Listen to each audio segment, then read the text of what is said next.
มาเสียดายเด้อน้อขั้นกระดาษน้อยสิเที่ยวเป็น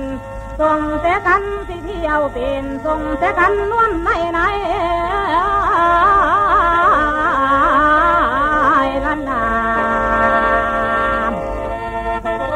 แน่ละพี่ชายเนาะละจังว่ามาบัดนี้ขั้นว่ามือหนึ่งเด้อมือหนึ่งนั่นตาวันคำค่อยคำมาลงแรงเสียงตะวันลงหลับเตรียมเขาเงาตายที่ทอดใช้ค้นโกมาโน่นั่งที่แตกแรงเสียงตะวันคำค่อยเสียงเขาอ่านค้อนกาว่าอ่อนรอนห้องว้อยอาหาหั่งต้องกาว่าอยู่ค้อนจับความค้อนไปใหม่พ่อนางนอนไห้ตอมพระไทยจะไหววัน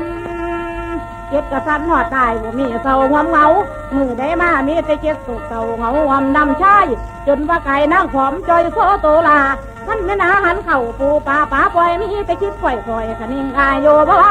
คิดไปหลายปันแหงยุงลุงนั่งคือหาบตาคิดเห็นหน้าบอมสู้น้ำตาหนองท่านยาวลง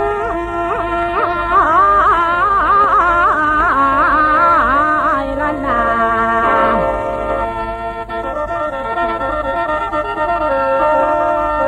โอ้ยสูงทายยางบ่งามยางบ่งามแล้วนาง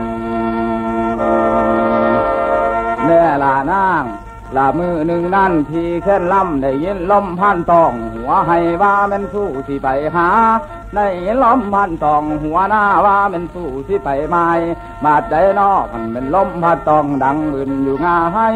แต่ก่อนนั้นเฮาได้ผูกขะไม้เม็ดเฮาได้พันพนังติดนี่มื่นปีบ่ไหลนองสายสอยท้องพี่จำไว้ที่หวังใจตั้งเทียงคันนางตัวลายเบื้องสุดในส่วนพี่ตายส่วนว่าอ้ายในหวังความถูกแม่นที่จดหรือถูกที่ความนั่งคนโก